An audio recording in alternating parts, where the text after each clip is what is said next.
Hola a todos y a todas. Bienvenidos, bienvenidas a la clase número 15, en donde estaremos viendo preprocesamiento y también estaremos introduciendo esta famosa librería llamada Scikit-learn, ¿ya?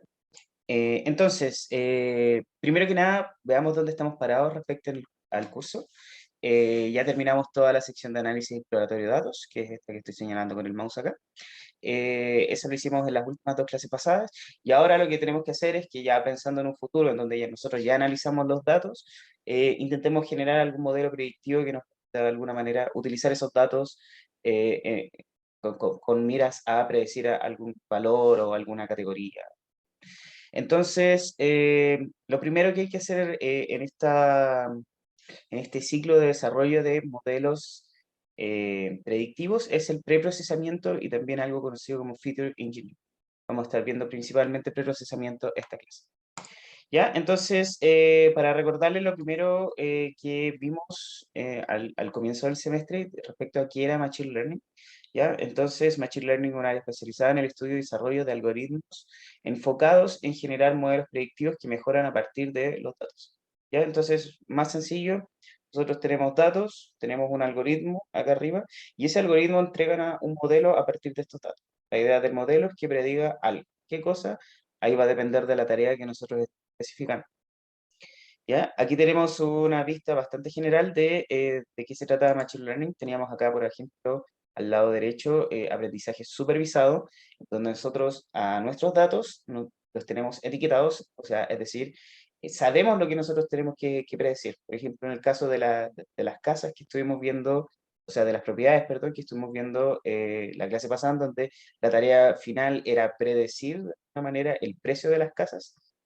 Esa es una tarea de aprendizaje supervisado, porque nosotros lo que queremos predecir finalmente es el mismo valor que ya venía dentro de nuestro dataset original, ¿ya? Entonces la idea es que ya una vez que nosotros entrenamos el modelo, después poder pasárselo a datos nuevos y que esos datos nuevos nos vayan diciendo, ya, esta determinada casa que acaba de llegar tiene un cierto valor en el mercado y nuestro algoritmo que lo prediga de forma automatizada. ¿Ya? Entonces, ese problema en particular se llama problema de regresión. Y aquí hay otros problemas de regresión. Bueno, antes que de explicar los problemas, regresión en la práctica es predecir un valor real. Ya no hay ninguna otra, no hay nada más complejo que eso. Tenemos algunos ejemplos, por ejemplo, el de acá, la predicción del tiempo, la predicción de mercado, supongamos que una predicción cualquiera de, no sé, de acciones, ¿ya? Se puede hacer una estimación de la esperanza de vida, de cómo va a crecer la población, de marketing, en fin, ¿ya? La idea siempre entonces es predecir valores reales. Por otro lado tenemos la clasificación, donde aquí cambia un poco esto, todavía estamos usando datos que están etiquetados, o sea que yo sé lo que quiero predecir y entreno el modelo con esos datos que yo sé que los tengo en algún momento, ¿ya? Y en este caso, la idea es que nosotros predigamos categorías, ¿ya? A diferencia de los valores reales, ahora predecimos categorías. ¿Qué categorías podemos predecir? Por ejemplo, acá si una cosa es fraude o no, hay una categoría es simplemente sí o es fraude o no es fraude. Por ejemplo, para la clasificación de imágenes, podemos predecir si en la imagen hay una persona, si hay una pelota, si hay un salero, qué sé yo. ¿Ya? En general, este problema se extiende para texto, para video, para audio, para muchas cosas más. ¿Ya? Esto de retención de clientes, que vamos a estar viéndolo de hecho en un par de laboratorios más, me parece que el otro. Este diagnóstico que bien sirve, va relacionado también de las imágenes. O sea, imaginémonos que nosotros podemos predecir si una persona va a tener caries o no, dependiendo de una fotografía y varios datos anteriores. Entonces la idea sería generar ahí un modelo que prediga si la persona va a tener caries o no, dependiendo de si hay algo extraño en la radiografía. Ya, entonces ese es uno de los lados de Machine Learning. Está este otro que es aprendizaje no supervisado, en donde tenemos dos categorías principales. La principal, o sea, una de las principales es clustering, ¿ya? En donde eh, la idea es encontrar grupos a partir de los datos. En este caso no tenemos datos etiquetados, o sea, imagínense de nuevo el dataset de las casas. Aquí lo que quisiéramos encontrar no, sin usar el precio, es conjuntos de casas que tienen características relativamente similares. Ya, o sea, por ejemplo, estas casas de cierto barrio, no sé, por ejemplo, tienen 150 metros cuadrados para arriba y estas otras casas tienen de 80 a 120 y así. La idea es que ese descubrimiento de grupos sea de forma automatizada y sin ninguna etiqueta. O sea, es decir, nosotros no sabemos realmente qué es lo que queremos predecir. ¿Ya? Y reducción de dimensionalidad, este es bastante interesante también, y lo que implica o sea, las técnicas que rondean este punto eh, tratan principalmente de tratar de comprimir de alguna manera las dimensiones que nosotros estemos trabajando, las columnas, imagínense de las casas, tratar de reducirlas la mayor cantidad posible de dimensiones. O sea, por ejemplo, si estamos trabajando con 79 columnas que describen una casa y nosotros encontramos que eso es mucho y que van a haber más razones más adelante porque quisiéramos reducirlas, las podemos reducir, no sé, a 30 que sean las más significativas. Pero ojo, que no estamos hablando de seleccionar columnas en particular, sino que estamos diciendo que vamos a reducirlas, vamos a combinar las columnas de las 79 que teníamos en solamente 30. ¿Ya? Incluso es más, nosotros podemos hacer una reducción mucho más significativa y ya no reducirla en 30, sino que reducirla en 2 dimensiones. Y esas 2 dimensiones lo que nos va a permitir es graficar cada una de nuestras observaciones en un plano de 2 dimensiones, en donde la primera y la segunda dimensión lo que representan es esta combinación de las otras dimensiones. ¿Ya? En la práctica nunca tienen mucho significado esas 2 dimensiones. Lo que sí nos va a permitir entonces es ubicar en un plano de 2 dimensiones todas las observaciones y a partir de eso también se pueden encontrar un poquito más de clústeres. Y la última parte es aprendizaje reforzado, que, bueno, en verdad se ve bastante poco en este tipo de cursos. Y la idea es que hay una máquina que toma decisiones y que esa máquina o ese agente se le va castigando en el caso que éste se equivoque, ¿ya? Y la idea es que a medida de esta, o que se recompense en el caso que haga una acción buena, entonces a medida que este agente va actuando con el entorno, se le va aplicando estos castigos, estas penalizaciones y estas recompensas para que a partir de eso empiece a aprender a lo largo. ¿Ya? Aquí tenemos, por ejemplo, inteligencia artificial desde juegos, navegación de robots, o sea, toma de decisiones en tiempo real, en fin. Eso es principalmente, hay otras tareas, obviamente, y también hay otros subconjuntos más, pero estos son los principales y yo creo que con esto ya estamos, es suficiente para lo que vamos a ver durante el curso, ¿ya?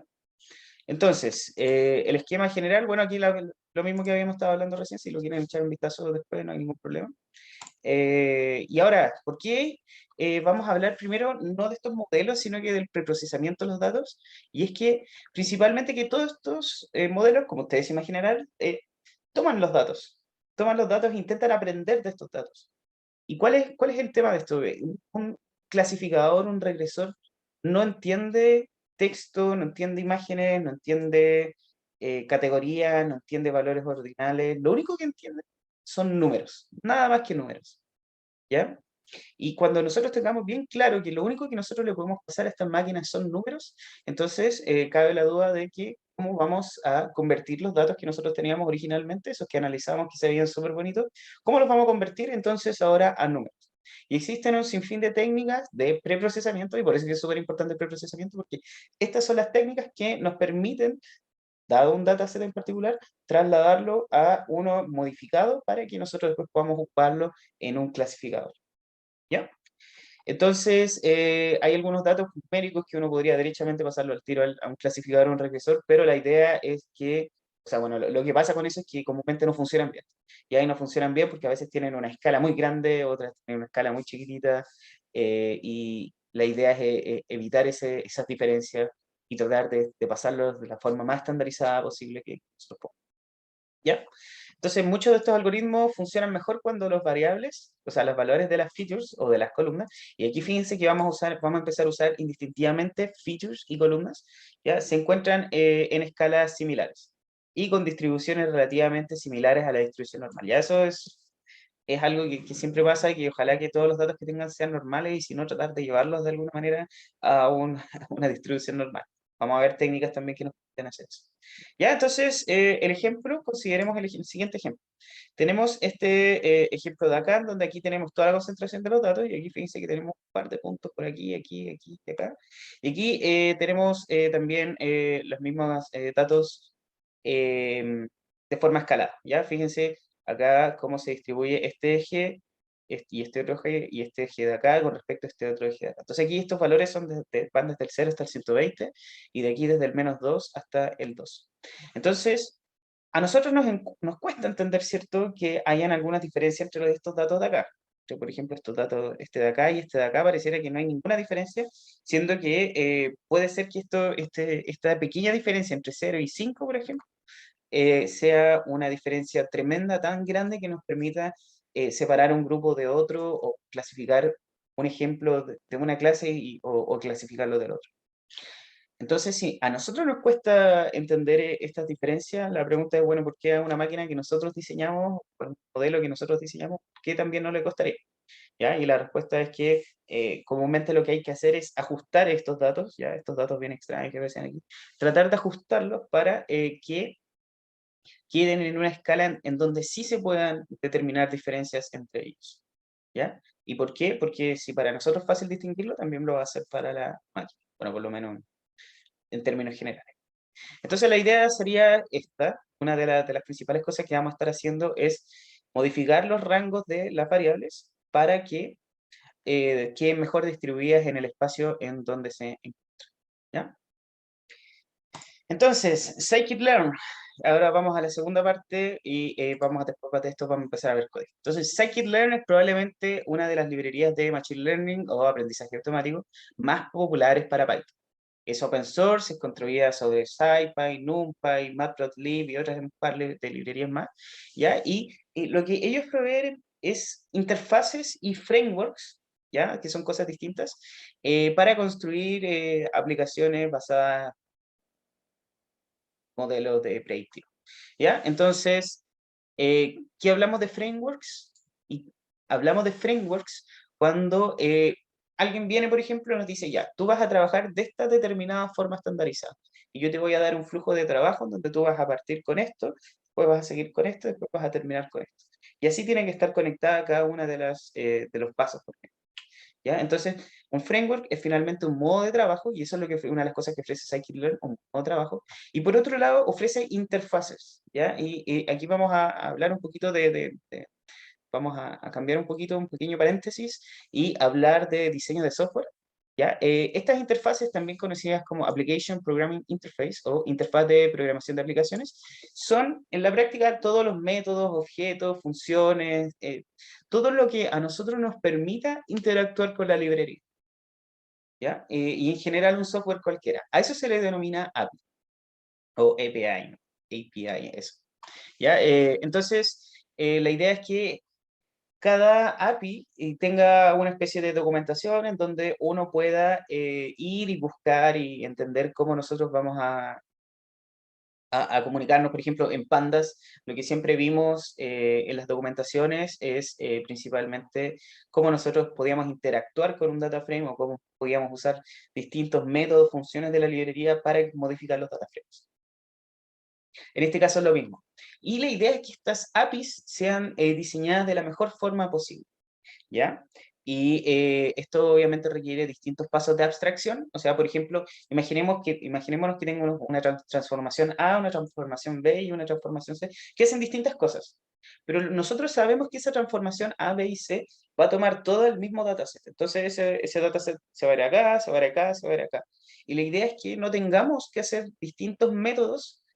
Recordemos herencia, ¿cierto? Herencia podríamos haber hecho solamente un método que sería como procesar. Entonces, y le paso el dataset a mi transformación 1, le pongo transformación 1.procesar, transformación 2.procesar y en la 3.procesar, y funcionan de la misma manera, ¿ya? Entonces, después esas tres procesan y después se une el dataset y me queda uno transformado y preprocesado.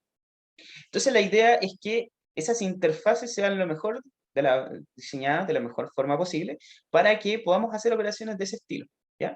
Y justamente eso es lo que hace Scikit. tiene dos principales clases, ya podríamos decirlo, sí, clases bases, que tienen que implementar ciertos métodos, y estas son transformers y estimators, ¿ya? Entonces, un transformer, vamos a ver primero esto, son transformaciones que nosotros le vamos a hacer al dataset. ¿Qué transformaciones? Podemos escalar, podemos convertir texto a columnas, por ejemplo, podemos hacer muchos tipos de esas cosas, ¿ya? Y fíjense que son transformaciones súper variadas, pero que cumplen con la misma interfaz. Siempre van a tener una interfaz en donde tengan estos métodos, fit, transform y fit transform. Entonces la idea de fit es que aprenda los parámetros de la transformación. O sea, primero que nada, si yo, por ejemplo, quiero, no sé, transformar a una imagen, ¿ya? A otra imagen y, no sé, necesito, eh, a ver, digamos, hacer una estimación del color promedio, por ejemplo, de las imágenes y después restarle ese color. No sé, estoy inventando aquí cualquier cosa. ¿Ya? Entonces, lo primero que tendría que hacer es analizar todo el dataset para calcular el color promedio que yo después voy a restarle en el siguiente paso. ¿Ya? Otro ejemplo más básico en texto, nosotros quisiéramos saber cuáles son todas las palabras del vocabulario, entonces en el método fit yo busco y genero todas las palabras del vocabulario. Entonces ahí calculo la transformación, entiendo qué es lo que voy a hacer. Y en el siguiente paso, en el paso transform, voy a aplicar esa transformación a los datos, ¿ya? O sea, es decir, para el caso de las imágenes voy a restar ese color promedio y en el caso de del texto voy a transformar el texto a columnas, ¿ya?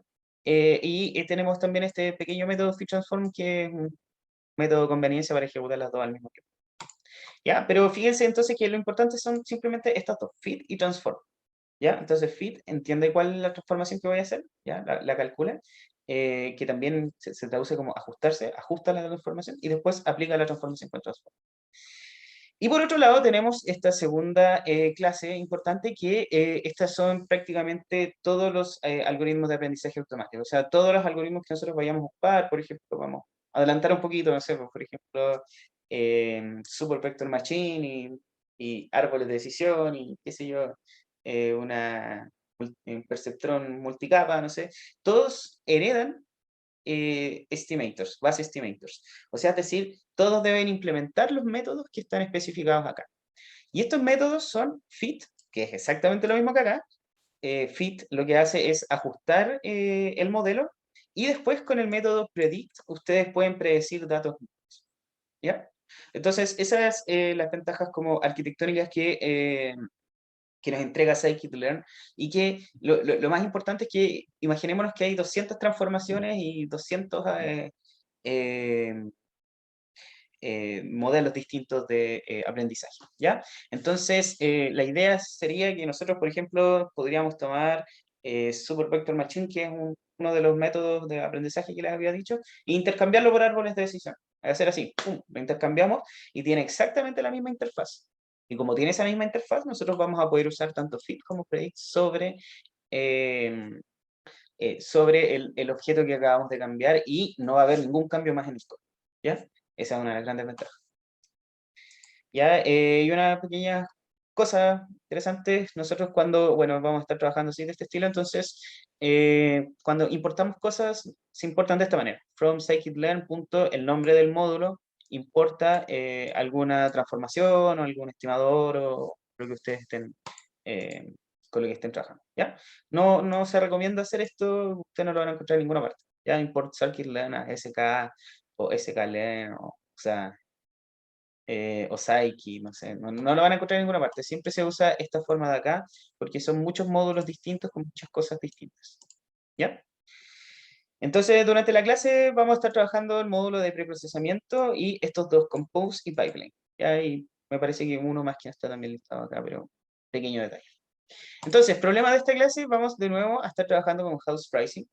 Ya recuerden que el house pricing, que es el mismo que vimos en la clase pasada, tenía 80 variables, que son variables que describen una vivienda y principalmente son qué cosas teníamos. Vamos a ejecutar esto. Entonces, ¿qué teníamos? Área del terreno, pendiente, el barrio, el tipo de la vivienda, el año de construcción, qué sé yo, no sé, vamos saltando, el área de los primer y segundo piso, la cantidad de piezas, número de cocinas, qué sé yo. Entonces, solamente son descripciones generales de las casas, ¿ya? Y recuerden que el objetivo final de esta cosa era predecir el precio de venta de la casa. ¿Ok? Entonces, aquí es donde tenemos nosotros ya mostrado nuestro dataset. Ya, y podemos ver también un scatter plot en donde comparemos algunas cosas, por ejemplo, la cantidad de pies cuadrados de vivienda que están sobre el nivel del suelo con respecto al el del garaje, ¿cierto? Y aquí habíamos dicho que puede que haya alguna relación, pero no es muy claro si hay o no hay una relación entre estas dos variables. ¿Ya? Entonces, vamos a empezar con el preprocesamiento. Recuerden que vamos a estar trabajando con este submódulo en particular de este módulo. Imagínense que son carpetas simplemente, como scikit-learn tiene muchas carpetas de muchas cosas, preprocessing es una de esas carpetas en particular. ¿Ya? Entonces, ¿qué es lo que nos entrega preprocessing? Distintas técnicas de escalamiento, normalización, estandarización, son cosas que vamos a estar viendo durante la clase. Todas son transformers. Entonces, la primera que vamos a estar viendo es la estandarización, que es el primer tipo de transformación que vamos a tener en consideración para todo en general. Y la idea es que nosotros transformemos variables que se supone que están distribuidas de una manera normal. ¿Ya? Entonces, veamos los ejemplos. Veamos, por ejemplo, calidad general. ¿Cómo está distribuida calidad general? Pareciera ser que es como una distribución normal, ¿cierto? Algo así como este estilo. Uno podría poner una especie de curva, así. Si uno va a la condición general, el mismo cuento, una distribución así bien muy alta. Aquí, con respecto a los garajes, lo mismo.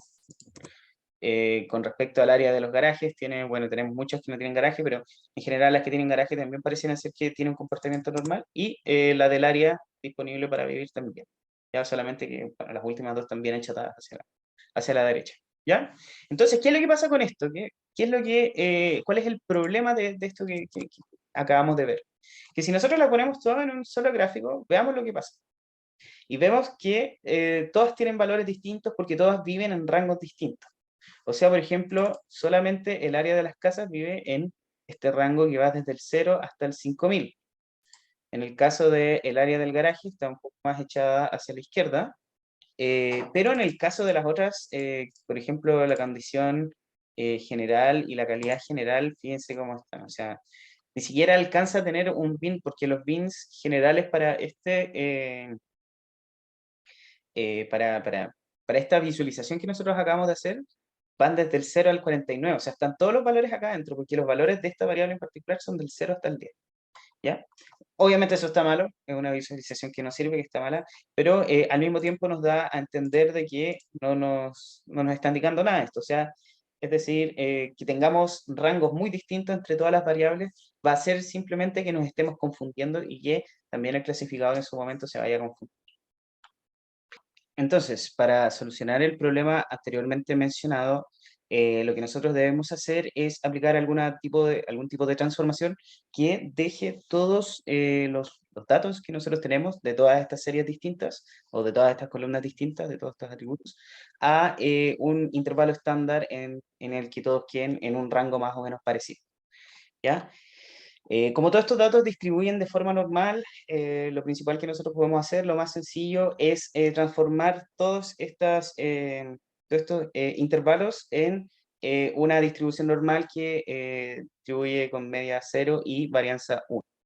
¿Ya? Entonces, la transformación que nosotros aplicamos a cada dato, entonces, supongamos que tomamos una columna cualquiera de las que tenemos acá y a cada columna vamos a calcular la media y después la varianza. Y lo que vamos a hacer es que a cada uno de estos valores de las columnas le vamos a restar la media y después lo vamos a dividir por la varianza. Entonces, este valor z, que también se conoce como z-score, es en verdad la posición de ese valor dentro de la distribución normal con media 0 y varianza 1. ¿Qué es lo que va a pasar? Como ustedes saben, comúnmente en las distribuciones normales, sobre todo la que está centrada en 0 y 1, el 99% de los datos va a estar entre -3 y 3, que en la práctica lo que implica va a estar o 3 desviaciones estándar a la derecha o 3 desviaciones estándar a la izquierda. ¿Ya? Entonces, con esa transformación lo que vamos a lograr es que todas estas variables que nosotros tenemos acá se encuentren dentro de un rango entre -3 y 3, y que ahora sí podamos compararlas de forma directa. ¿Ya? Entonces, para esto, lo que vamos a hacer es importar el escalador, que nosotros vamos a estar ocupando, en este caso, estándar scalar, ¿ya? Y después inicializarlo ¿por qué inicializarlo? Porque nosotros tenemos que instanciar un objeto. Esto que estamos importando acá es una clase. Entonces, lo primero que tenemos que hacer es instanciarlo con este operador de acá, y tenemos un objeto instanciado, y ahora, como habíamos conversado en un comienzo, aplicamos fit transform, ¿ya? Y fit transform va por una parte a calcular la transformación, o sea, es decir, va a calcular la media y la desviación estándar, y después, en el momento de aplicarla, que va a ser en la fase de transform, va a transformar los datos que nosotros le vamos a estar pasando acá adentro, ¿ya? Los datos que le vamos a pasar acá adentro son simplemente estas 5 columnas que nosotros habíamos visto en esta parte de acá. ¿Ya? ¿Qué nos va a entregar? Nos va a entregar un arreglo, ¿ya? Este arreglo que estamos viendo en esta parte de acá. Ese arreglo no tiene nombres de columnas, fíjense que es simplemente un arreglo de NumPy, ¿ya? Y es porque la mayoría de las transformaciones que ejecutamos en scikit-learn, una vez que ya pasan a formar parte de las interfaces de scikit-learn, pierden la calidad de data frames y comienzan a ser de forma casi... lo más común es que siempre pasen a ser arreglos, ¿ya? Obviamente a nosotros no nos gusta tanto todavía esto porque nos perdemos si no tiene nombre de variables, de las variables de las columnas encima, ¿ya? Entonces vamos a ejecutar de nuevo, transformarlo, digo, a data frames, y esto es lo que nosotros tenemos entonces. Ya, fíjense que la calidad general quedó, por ejemplo, aquí 0.65, aquí menos 0.07 y 0.65, por ejemplo, el área quedó 0.37, menos 0.48. Si nosotros describimos nuestro data frame, fíjense que lo interesante es justamente lo que le estaba diciendo recién. Todos los valores mínimos, ¿ya? No es necesario que estén entre -3 y 3, pero van a estar muy cerca de eso. Todos los valores mínimos van a estar entre -3, -3.6, -4.1, y bueno, aquí se pasa un poco porque hay valores bien extraños. -2.3, -2.2, -2.2, pero están más o menos en el mismo rango, ¿ya? Y los máximos, la misma idea, 2, 3, 3, o sea, 2.98, que es casi 3, 4.42, y aquí, bueno, aquí hay valores muy extraños que nos indican que también hay valores demasiado extraños para estos áreas, o sea, hay mansiones, estamos diciendo mansiones gigantes. ¿Ya? Pero en la práctica, lo que vamos a ver, y ahora sí lo interesante, bueno, una de las cosas, unas pequeñas cosas, ustedes pueden acceder a los parámetros de la transformación. Fíjense que Standard Scalar, que es el objeto que habíamos instanciado un poquito más arriba, tiene estos atributos min y scale. ¿Ya? Entonces el min, el promedio de cada una de las columnas, y el scale es la desviación estándar de cada una. ¿Ya? Y si ahora nosotros los graficamos, vamos a ver que ahora sí todos nuestros datos se encuentran en unos rangos en donde pueden conversar sin mayores problemas, ¿ya? Y esto es justamente lo que habíamos estado buscando, que todos los datos estén, ya, digamos, entre -4 y 4, ¿ya? Y los otros los consideramos extraños, ¿ya? Con este tipo de formación, nosotros ya podemos pensar en que estos datos están listos para poder pasárselos a un clasificador, ¿ya? Ok, aquí hay una pequeña aproximación, un kernel density estimation, que en términos prácticos lo único que intento hacer es aproximar en la curva de una distribución normal sobre los valores, ¿ya? Y una pregunta interesante, ¿qué sucede con las variables que se alejan mucho de ser normales? ¿Ya? Porque en este momento solo hemos visto variables que pareciera que son normales, ¿ya? Y este es el caso de esta variable que es basement unfinished sacrifice, no sé, una cosa así. Ya, pero es el área no finalizada del sótano. Una cosa bien extraña que nosotros no nos imaginamos porque aquí en Chile pareciera que no tenemos áreas no finalizadas de estas cosas, ¿ya? Pero fíjense que el problema de este atributo en particular, de esta columna, es que no se distribuye de forma normal.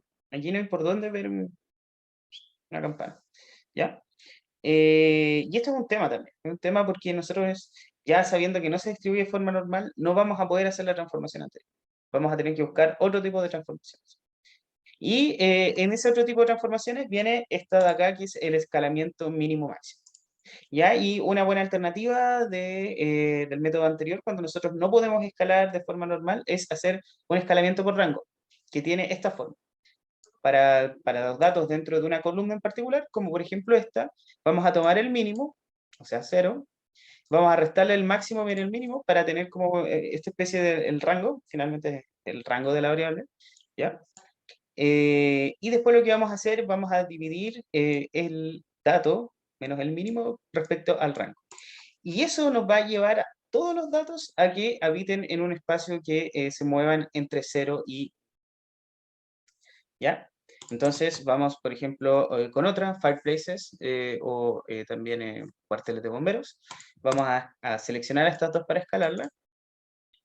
Y ahora lo que vamos a hacer es exactamente lo que hicimos anteriormente. Vamos a importar desde scikit-learn.preprocessing, vamos a importar min-max-scalar. Y después de eso vamos a ejecutar, bueno, vamos a instanciarlo primero y después vamos a ejecutar sobre nuestros datos que queremos escalar, que son Fireplaces y Basement Unfinished, superficie no finalizada del, del sótano, ¿ya? Y vamos a entonces a aplicarles la transformación min-max, ¿ya? Entonces nos va a llevar estos dos valores a un rango de 0 y... Entonces ejecutamos y si nosotros ahora los describimos, fíjense que el mínimo es 0 y el máximo es 1 para las dos ceros, ¿ya? Y acá entonces podemos comprobar la transformación que nosotros acabamos de hacer, ¿ya?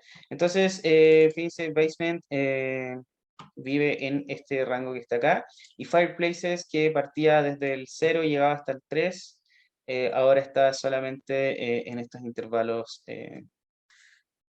no discretos que el que está acá. Ya, pero vamos de nuevo con la misma cosa, o sea, aquí ya de nuevo podemos comparar peras con peras y manzanas con manzanas, porque todas las variables están dentro del mismo. ¿Ya? Esto mínimo, máximo, lo mismo que habíamos estado hablando recién. El mínimo siempre se ubica al 0 y el máximo siempre se ubica en... ¿Ya? Ok. Hay un problema, esto se los dejo puesto. Hay un problema con los datos que son extraños, ¿ya? Entonces, por qué me quiero concentrar en esto? Porque nos vamos a encontrar siempre con datos que están fuera de la norma y son muy comunes, en verdad.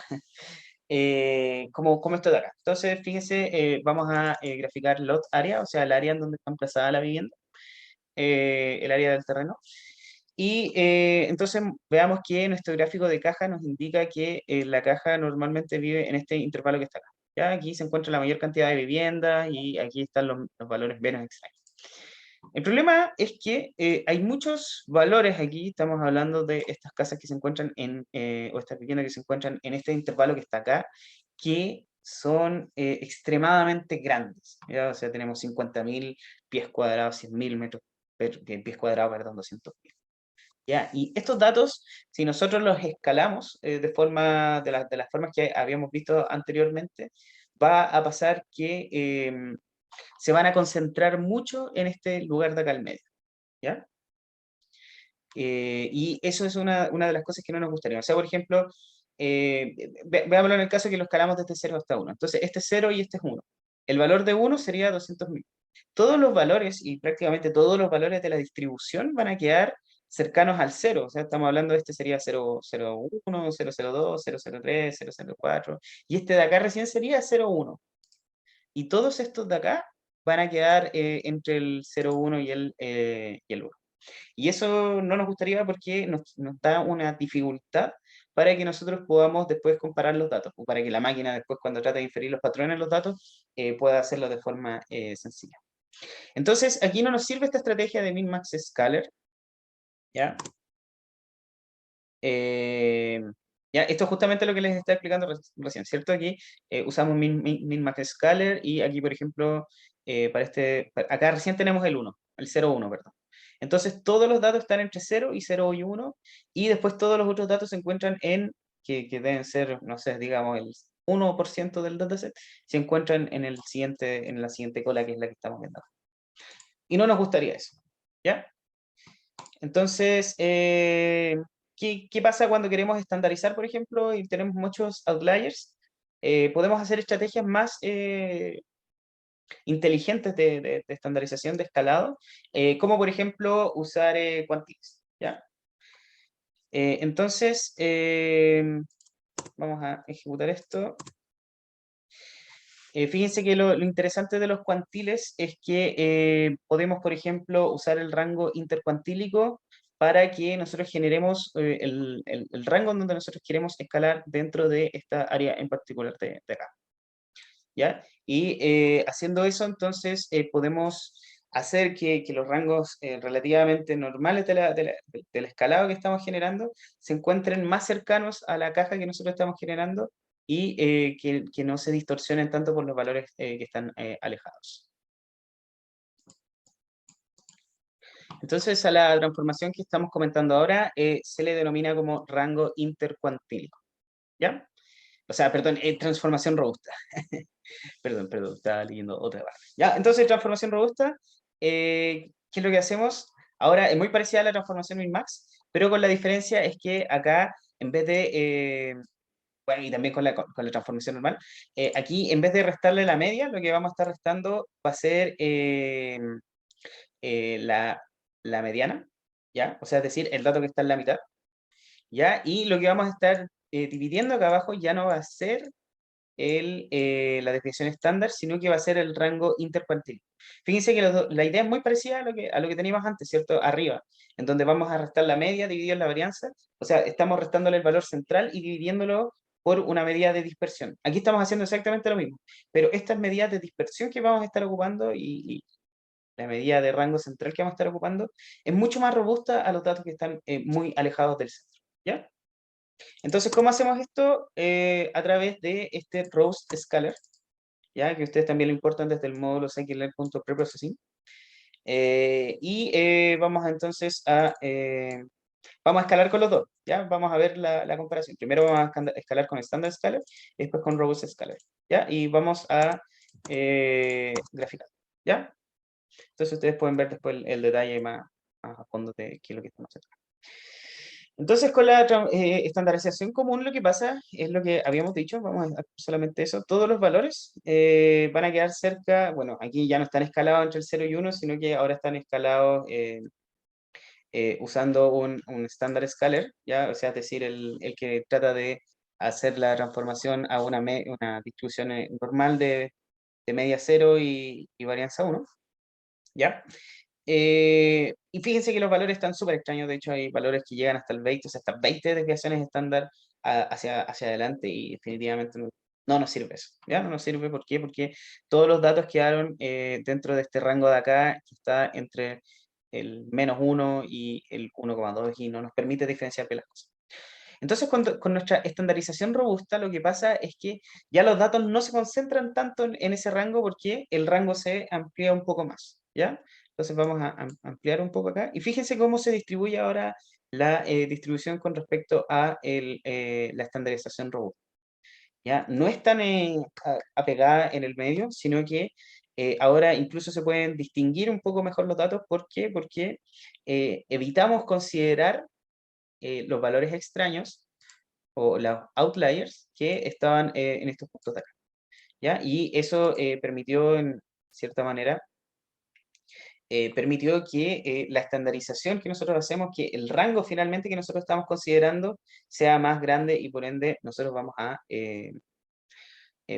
tener más, o sea, más pequeño, perdón, más pequeño, ¿ya? Si vemos la ecuación, la desviación estándar sería más grande, por eso los valores son más chicos. En este caso, en la transformación robusta, los valores son, de estos son más pequeños, entonces van a ampliarse los valores, los rangos, ¿ya?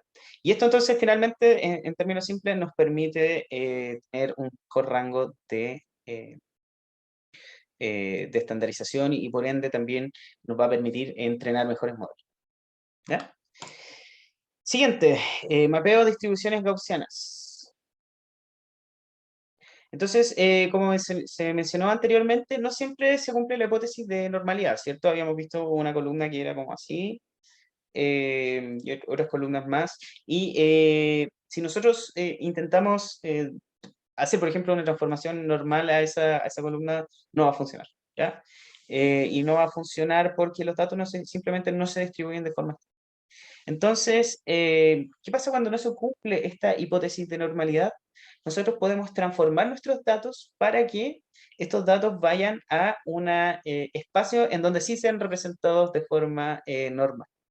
Entonces, esto es como algo bien complejo de entender porque nosotros vamos a mapear nuestros datos, una columna, no sé, por ejemplo, el tema del, del basement, del área no finalizada del subterráneo, vamos a transformar esos datos que originalmente no son normales, los vamos a llevar a un espacio distinto a través de esta transformación no lineal, por ejemplo, como esta que está acá, lo vamos a llevar entonces a un espacio distinto en donde los datos sí se van a comportar de forma normal, ¿ya? Y ahí van a obtener todas las buenas propiedades de que es normal y van a poder estandarizar, en fin, ¿ya?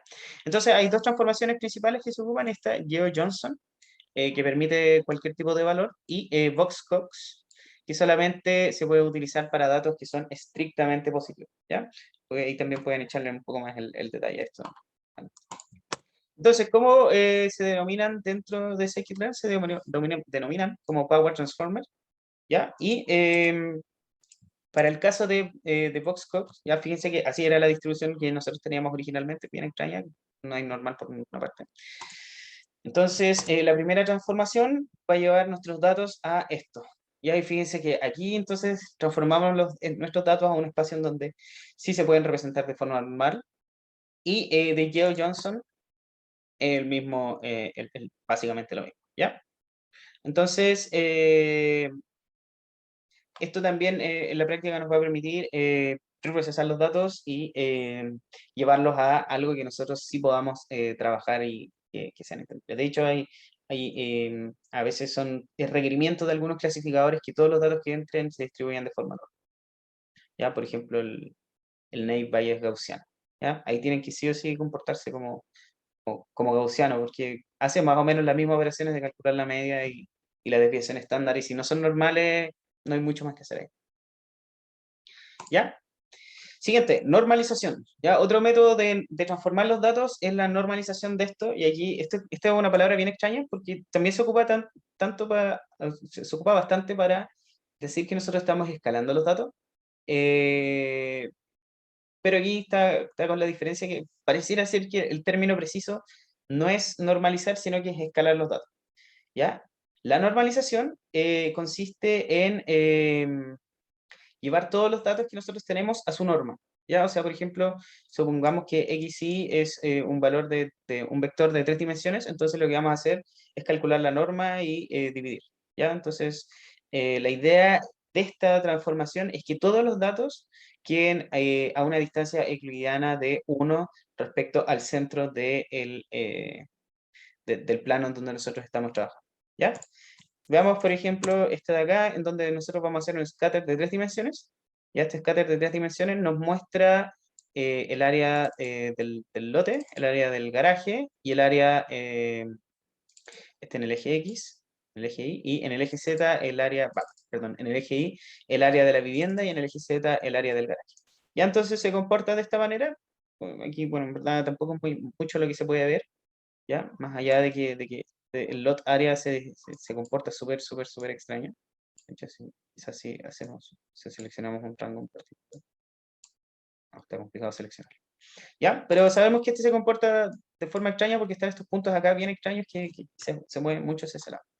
¿Ya? Si nosotros ahora normalizamos los datos a través de este normalizer que lo importamos también de scikit-learn.preprocessing, ahora lo que vamos a tener es que todos los datos van a estar de forma esférica con respecto a qué cosa, con respecto al centro del espacio en donde nosotros estemos trabajando.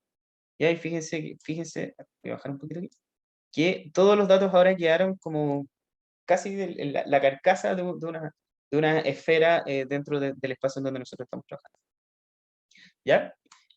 Aplicaciones reales, yo no he visto mucho, por lo general no se ocupa esta transformación bastante, pero sí cuando nosotros estamos trabajando con vectores de una dimensionalidad alta, que por algún motivo necesitamos que todos estén a la misma distancia, por ejemplo, del centro, ¿ya? Para calcular distancias, por ejemplo, entre vectores, en fin. Distancia coseno, por ejemplo, aquí la distancia coseno es muy sencilla de calcular, ¿ya? Entonces, eso con la preprocesamiento de variables numéricas, ¿ya? Ahora vamos con el tema de preprocesamiento de variables ordinales. Entonces recordemos que no solamente tenemos variables numéricas en nuestro dataset, sino que también tenemos algunas ordinales que nos indicaban el estado de una casa. Por ejemplo, este de acá, ya, Basement Quality, evalúa el alto del sótano, ¿ya? Entonces, este es excelente para X, ¿ya? Recuerden que la clase pasada no me acordaba bien de estas siglas, ¿ya? GD para Good, TA, Typical y Average me parece que es el otro. FA para Fair, PO Poor y NA No Basement. ¿Ya? Entonces, tenemos calificado todos los basements usando este tipo de nomenclatura, ¿cierto? Entonces, en nuestro dataset aparecían así las columnas. De hecho, vamos a ver si podemos sacarla para que la veamos, ¿ya? Ok, ahí está entonces. Ya para todas las propiedades nosotros tenemos good, good, good, más o menos, o sea, medio, no basement, o sea, típico, típico, qué sé yo. ¿Ya? Otras, por ejemplo, basement condition, excelente, bueno, típico, más o menos, malo, no tiene sótano. ¿Ya? Y heating, el tipo de calefacción, o cómo está la calefacción, exactamente lo mismo que anterior. Ya, entonces, lo que les había dicho al principio de la clase, recuerden que nosotros no podemos entregar estas variables directamente a nuestro modelo predictivo, no se puede simplemente, porque no entienden este tipo de variables. Hay que codificarlas de alguna manera para que nosotros podamos entregárselas, ¿ya? Y la codificación que vamos a hacer es, como estamos hablando de series que tienen orden, la codificación que podemos hacer entonces es transformarlos simplemente a números como por ejemplo, 0, 1, 2, 3, 4, ¿ya? Como son categóricas y ordinales, perdón, como son ordinales, y como representan orden cada una de las variables, podemos hacer ese tipo de transformación. ¿Ya? ¿Cómo hacemos esto? A través de este ordinal encoder. Entonces, también lo importamos desde scikit-learn.preprocessing, importamos ordinal encoder, sacamos las variables que nosotros queríamos preprocesar, ¿ya? Y hacemos entonces el famoso fit transform. Y listo. Aquí tenemos, entonces, este es 3, 3, 3, 1, 3, en fin. ¿Ya? Y entonces, y esto, por ejemplo, aquí este A, TA, TA, y las otras categorías. ¿Ya? Entonces, ¿algún problema con esto? Entonces, vamos de nuevo. GD era 2, ¿ya? GD era 2 aquí también, y por ejemplo, TA es 3. Pero es raro, ¿cierto? ¿Por qué? Porque habíamos dicho nosotros que GD en el caso de, ¿cuál era la verdad que estamos viendo? Basement Quality. GD en este caso era good, ¿ya? Y si nosotros habíamos dicho que íbamos a partir de tercero acá y íbamos 1, 2, 3, 4, 5, o acá aparece, sí, este de acá, 0, 1, 2, 3, 4, entonces good debería haber quedado calificada como 4 y no como 0, ¿ya? Algo bien extraño, no sabemos qué. Y por otro lado, vimos que TA quedó calificada como 3 cuando debería haber sido, bueno, eso está bien, 0, 1, 2, 3, ¿ya? El problema es que Wood quedó 2. Y obviamente esa transformación no nos sirve. De hecho, podríamos inferir al tiro que algo raro está pasando porque me dejó como 2. ¿Ya? Y esto, fíjense que es un error súper común. Hay que tener mucho cuidado en cómo uno hace las transformaciones. Tienen que verificar si las transformaciones están bien. ¿Y cómo las verifican? Verifíquenlas simplemente a mano. ¿Ya? Entonces, ¿qué pasó? ¿Qué pasó? Nosotros podemos encontrar las categorías a través de bueno, este enc es el encoder que nosotros hicimos acá arriba, que es el objeto que contiene el ordinal encoder. Y podemos acceder a las categorías que acaba de generar. Y aquí ya podemos ver el problema. Entonces, ¿cuál es el problema? Que aquí, por ejemplo, partió excellent, después fair, después good, después TA, y sin un orden aparente, ¿cierto? Porque este era el mejor, este era más o menos malo, este era bueno y este era más o menos. Y entonces, para evitar estos problemas de orden, lo que tenemos que hacer es explícitamente decirle cómo nosotros queremos ordenar las categorías para que después las transforme a a estos números que nosotros estamos viendo. ¿Ya? ¿Y cómo hacemos eso? A través de estos categories order.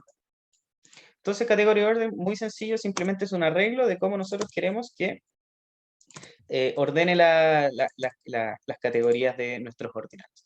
Entonces, para los tres, queremos que la ordene así de esta manera, por fair, TA era T, se me olvidó, TA, typical, good y excellent, ¿ya? Entonces, ¿qué hacemos? Vamos a, de nuevo, instanciar un nuevo ordinal encoder, ¿ya? Aquí sí va a haber una diferencia y esto no lo habíamos visto hasta este momento.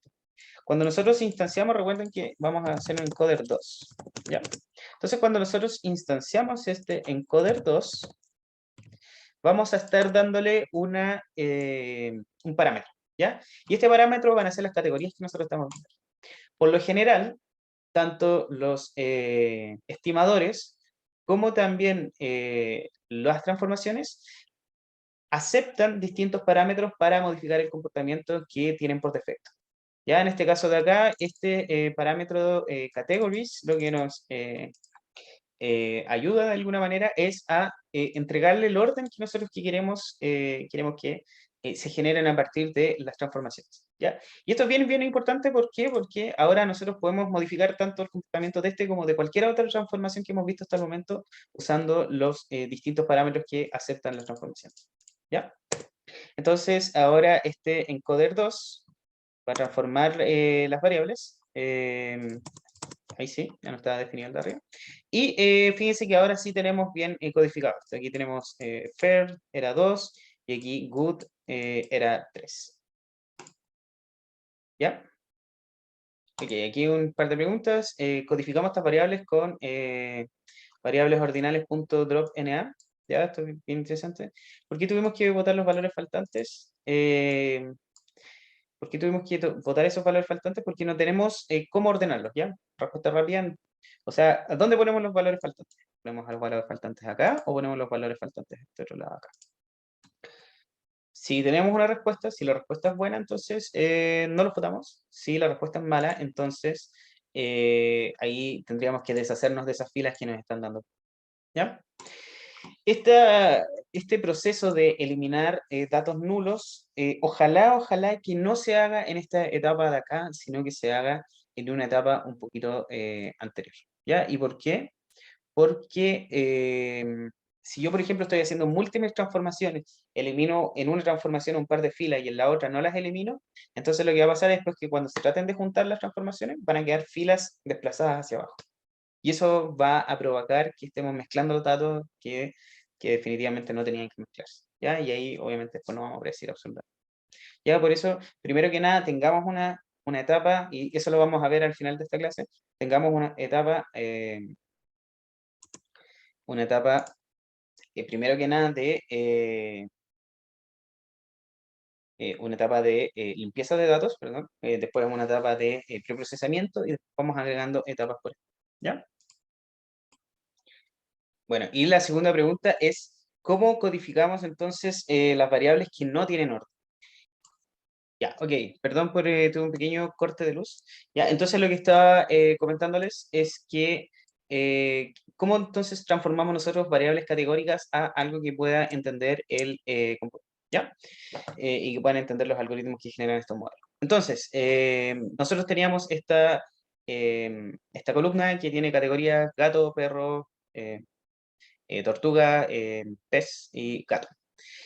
Para hacer esta columna de alguna manera sencilla, entendible por la máquina, lo que tenemos que hacer es transformarla a números, ¿cierto? Habíamos dicho que lo único que podían entender las máquinas eran números, ¿ya? Y para esto, entonces, por cada una de las categorías que nosotros tenemos, generamos una columna, ¿ya? O sea, es decir, para gato generamos una columna, para perro otra, para tortuga otra y para fish otra, ¿ya? Para pez, digo, otra. Y entonces, para codificar ahora los valores, lo que hacemos es simplemente cada vez que nosotros vemos este valor, por ejemplo, gato, anotamos que en esta fila de acá, en este ejemplo que estamos viendo acá, la categoría era gato. Entonces aquí marcamos 1 y todo el resto las marcamos como 0. ¿Ya? En el caso de perro, lo mismo, marcamos esta como 0, 1 como perro, ya porque vimos un perro acá, y todo el resto como 0. Esta transformación que estamos viendo acá se llama One Hot Encoding, ¿ya? Y ustedes la pueden hacer por medio de la transformación One Hot Encoder, que es la que vamos a estar usando. Entonces, para esto vamos a usar esta columna Foundation, ¿ya? Que lo que nos indica es de qué materiales van a estar hechas las casas, ¿ya? Entonces, por ejemplo, este concreto, este digamos que son ladrillos, este es otro tipo de ladrillo, y esta es madera, y no sé qué será esto, y piedra, ¿ya? Entonces, nosotros importamos desde scikit-learn.preprocessing, importamos OneHot Encoder. Ya, este OneHot Encoder entonces lo instanciamos y hacemos lo mismo que habíamos estado haciendo hasta el momento, fit transform. ¿Ya? Entonces, fit va a calcular cuáles son las columnas, transform las va a ejecutar. ¿Ya? Entonces, ¿qué es lo que vamos a ver? Vamos a ver primero las categorías que se generaron por el OneHot Encoder. Y fíjense que las categorías son estas, las mismas que habíamos visto arriba, esta de acá, esta, en fin. ¿Ya? Eso significa que para cada una de estas categorías generó una columna. ¿Ya? Y ahora, en el caso que nosotros queramos ver la transformación, podemos ejecutar este código que está acá. ¿Ya? Y con las columnas, obviamente, las mismas columnas que nosotros tenemos acá. De hecho, vamos a detallárselas así. Vamos a pasarle directamente a las columnas que nosotros acabamos de calcular. Y listo. Entonces aquí con esto nosotros ya podemos ver cuáles son nuestras transformaciones one hot. Para el ejemplo 1, este tenía este tipo de este concreto, supongamos que era. Para este de acá tenía ladrillo, en fin. ¿Ya? El mismo caso para el vecindario. Vecindario, entonces tenemos todos estos vecindarios de acá. ¿Y qué es lo que va a pasar? Ahora va a generar para cada uno del vecindario, para cada uno de los barrios, va a generar una matriz distinta. O sea, digo, una columna distinta. Y fíjese, algo bien extraño que pasó aquí, es que se retornó esto. Esto bien, bien extraño que dice 1460 por 25 sparse matrix. ¿Ya? Y no nos retornó directamente un arreglo como fue en el caso, por ejemplo, de este caso de acá. ¿Por qué pasa esto? ¿Por qué nos retornó esta cosa llamada sparse matrix? ¿Ya? Sparse, también lo conocen como matriz esparsa. No sé si será la traducción indicada, ¿ya? Pero este tipo de matrices sparse, son matrices que contienen muy pocos valores distintos del cero. O sea, imagínense que nosotros tenemos una matriz gigantesca de 25, imagínense de 1460, son todos los ejemplos, por 25, hacia el lado. Prácticamente el 99% de los elementos va a ser cero. ¿Ya? ¿Por qué? Porque solamente marcamos uno según corresponda, según esta codificación de acá, ¿cierto? Ya imagínense si hubiéramos tenido 200 animales hacia allá y para gato entonces este quedaría uno y el resto de las 199 columnas que hay en esta fila de acá hubieran quedado marcadas como cero. Entonces no nos conviene guardarla porque es poco eficiente guardar tantos ceros al mismo tiempo que vamos a estar trabajando solamente con un cero, ¿ya? Y una de las formas inteligentes para guardar esto es lo que se conoce como sparse matrix. O sea, es decir, en vez de guardar todos los ceros que nosotros con los que estemos trabajando, vamos a guardar solamente los ceros o sea, solamente los unos o los valores distintos que ceros que sean relevantes. En este caso de acá, por ejemplo, lo que vamos a estar haciendo, por ejemplo, es indicar, ya para la fila 0, columna 2, entonces fila 0, que está de acá, y columna 2, 0, 1, 2, vamos a tener el valor de 3. Para la fila 0, columna 4, vamos a tener el valor de 4. ¿Ya? Y en vez entonces de estar guardando todos los ceros, lo que vamos a estar haciendo es casi una especie como de diccionario de fila, columna, valor, ¿ya? Eh, en donde vamos a estar de alguna manera intentando evitar guardar tantas cosas y asegurarnos que vamos a poder guardar tremendas matrices dentro de nuestra memoria sin mayores problemas. ¿Ya? Entonces acá, imagínense este caso de acá. Vamos a generar una matriz uniforme de tamaño 10.000 por 10.000, ¿ya? O sea, va a tener ese tamaño, va a tener 100 megas de espacio, más o menos por ahí, digamos que son 100 megas, ¿ya? Y lo que vamos a hacer es que para esta matriz vamos a generarles solo números uniformes que van desde el 0 hasta el 1, y todos los valores que sean menores que 0,99 los vamos a asignar como 0. ¿Ya? Entonces vamos a ver las diferencias. ¿Cuánto pesa eso con respecto a cuánto pesa guardar la matriz completa? Y esto se demora un poquito en ejecutar, ya. Fíjense que el peso de la matriz original es esto. Aquí tenemos 1, 2, 3, son 800 millones entonces de bytes. que vamos a ocupar en la matriz original. Y cuando nosotros guardamos los datos de forma comprimida, vamos a estar ocupando 1.000.000, no, 12 millones. ¿Ya? Entonces, la relación es que en la práctica vamos a estar ocupando el 1% del espacio que ocupamos originalmente. Por eso son tan útiles estas matrices sparse. ¿Ya? ¿Cómo llevamos a una matriz sparse a una matriz de un arreglo común y corriente? A través de este método toArray. ¿Ya? Así que ahí lo pueden estudiar y también pueden ver la función getDummies de Pandas, que hace más o menos lo mismo, pero aquí me gusta más enseñar one-hot encoding. Va más integrado de la mano con lo que hace scikit-learn. ¿Ya? Después, transformaciones personalizadas. Podemos definir nuestras transformaciones personalizadas sin mayores problemas. O sea, la idea es que nosotros tengamos no solamente las transformaciones predefinidas que vienen con scikit-learn, sino que además también podamos tomar una columna, hacerle algo. En este caso, por ejemplo, podemos definir una transformación pieza metros cuadrados, en donde toma una serie cualquiera, por ejemplo, imagínense el área total donde está pasada la casa, y la multiplica. ¿Multiplica por qué? Porque se evapore 0.09229, que es como la transformación entre un pie cuadrado y un metro cuadrado. ¿Ya? Entonces, lo único que hace esta transformación es mover de pies a metros cuadrados. ¿Por qué? Porque, no sé, por algún motivo el clasificador en una de esas. ¿Ya? Lo más probable es que no. O sea, principalmente porque los dos son números y los dos al final vamos a estar agrandando el rango nomás, entonces no va a haber ninguna diferencia. Aquí la transformación que deberíamos usar estándar. Pero aún así vamos a hacerlo porque la idea es que ustedes se den cuenta que pueden hacer transformaciones personalizadas y después, por ejemplo, pueden transformar un valor en 3 valores, en 5 valores, en lo que ustedes estimen. Ejecutamos y después lo que vamos a hacer es usar esta función function transformer que transforma una función en una transformación. O sea, esta función que nosotros acabamos de generar acá, ahora va a ser una clase de transformación que además va a tener el método fitTransform.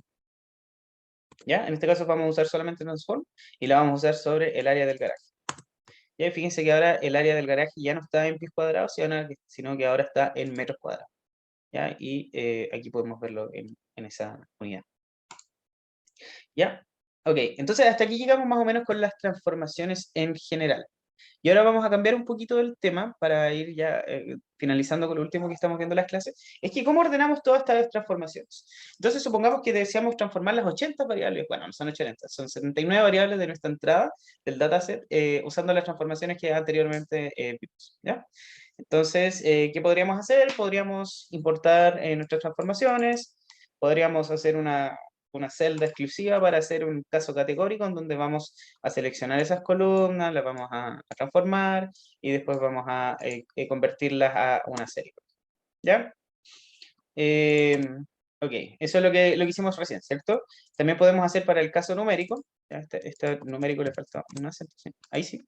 Entonces, para nuestro caso numérico, lo que podemos hacer es, no sé, por ejemplo, aquí aplicar una Power Transformation y un min-max scalar al mismo tiempo y listo. Y transformamos unas columnas particulares en otras que nosotros necesitemos. ¿Ya?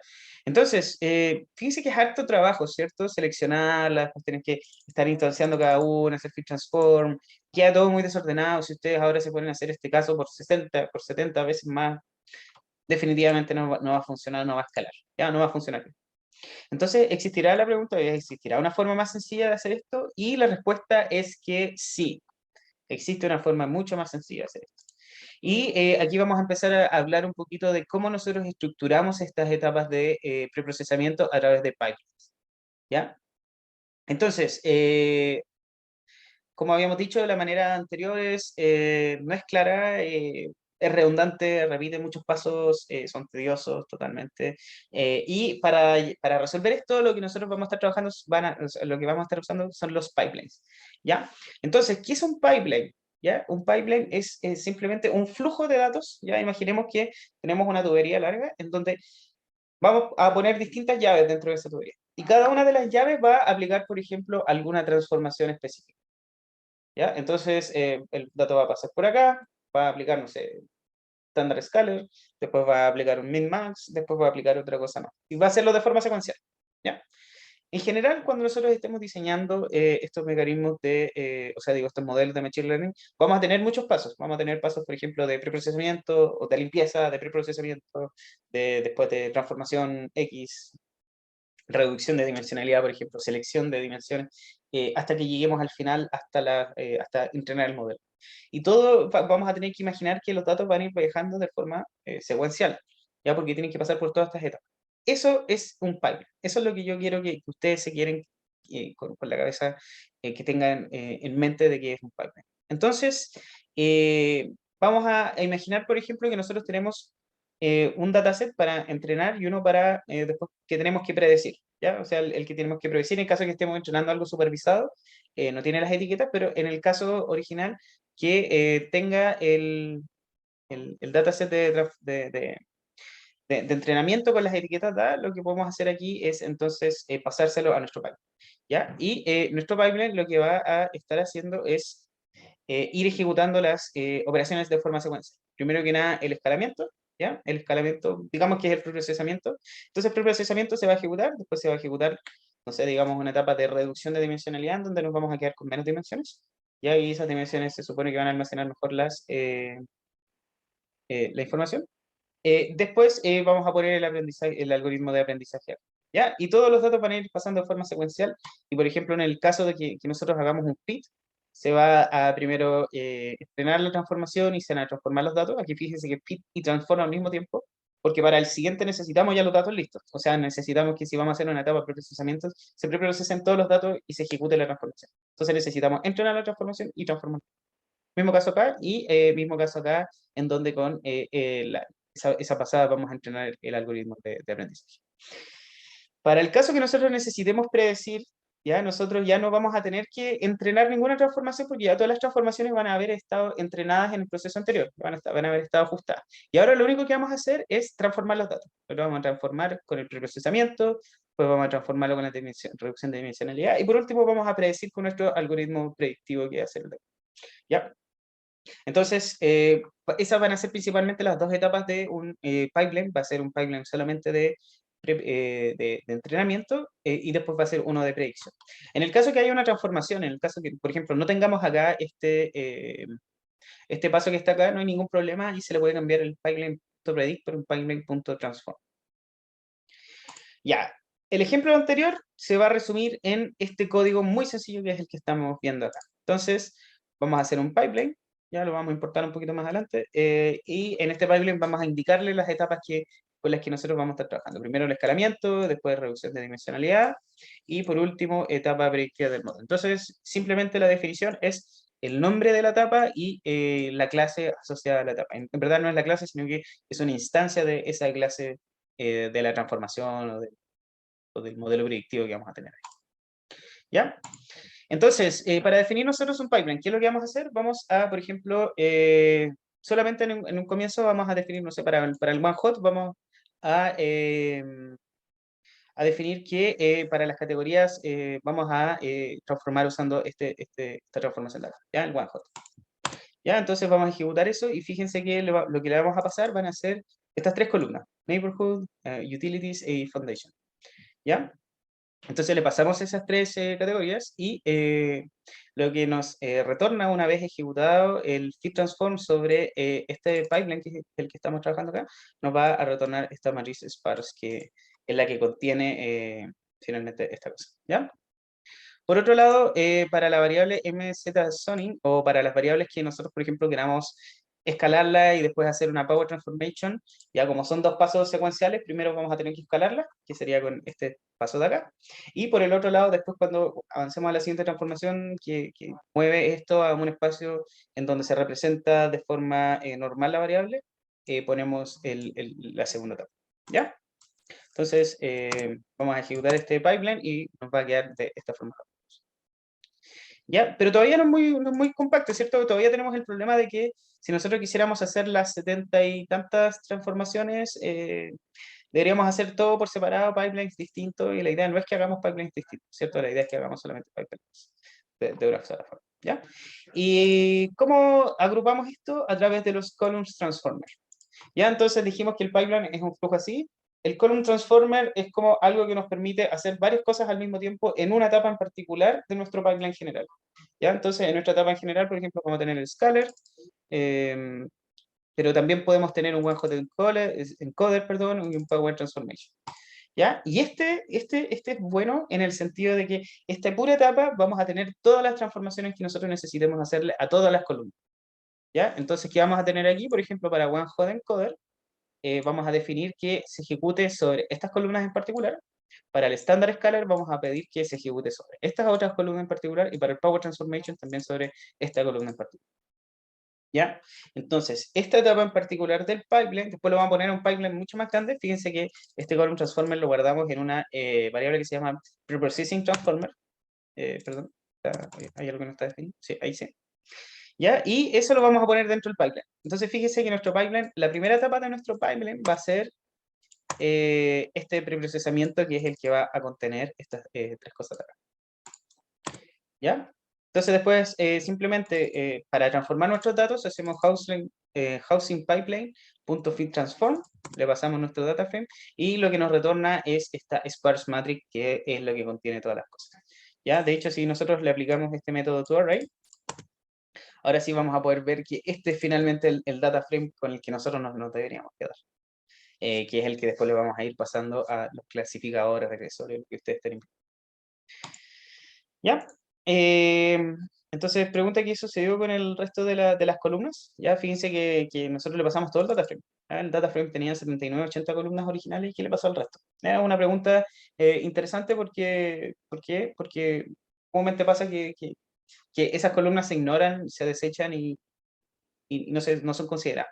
Ya, entonces, a veces pasa que ustedes no querían transformar algo y querían conservarlo nomás, dicen, ya, no voy a poner esta columna en ninguna parte del column transformers. Por ejemplo, imagínense que esta la quería dejar así nomás, o esta ahora, no quería transformarla. Entonces digo, ya, no la pongo, no hay ningún problema. Pero el problema es que el comportamiento por defecto es que se descarte. Se descarta esa columna, si es que no está dentro de un column transformer, simplemente se bota. Entonces, la idea es que tengan cuidado, lean la documentación de Column Transformer y tengan cuidado para que no les pase ese comportamiento porque a veces causa algún par de problemas. ¿Ya? Y por último, lo que les quería mostrar es que un pipeline completo desde el inicio hasta el final puede verse de esta manera. Puede tener una etapa de imputación, que es en donde nosotros, por ejemplo, rellenamos variables, o rellenamos valores que eran nulos y por algún otro valor X, por ejemplo, el promedio, o sea, el máximo, el mínimo, qué sé yo. Esa es la primera etapa. Después hacemos una etapa de preprocesamiento, donde hacemos más o menos esto mismo, le pasamos un column transformer y le decimos qué transformaciones tienen que hacerse por cada una de las columnas. ¿Ya? Después podemos tener un selector de variables, después podemos tener en donde se van a seleccionar las variables más relevantes para el problema que nosotros queramos resolver. Después tenemos una reducción de dimensionalidad, en donde de alguna manera vamos a comprimir nuestra información a un espacio más pequeño. Ya vamos a tener menos dimensiones, que ya no van a ser directamente interpretables. Y por último vamos a tener el modelo, ¿ya? Que va a ser el modelo predictivo que nosotros queremos entregar. Y así vamos a ir organizando entonces desde aquí en adelante todo el trabajo que vamos a estar haciendo para hacer modelos predictivos. Y con eso se termina la clase de hoy día, larga clase, pero de todas maneras bastante suficiente lo que hay que hacer. ¿Ya? Así que eso, estamos hablando, nos estamos viendo y cualquier duda, comentario, ustedes saben ya los canales de comunicación. Chao, nos vemos.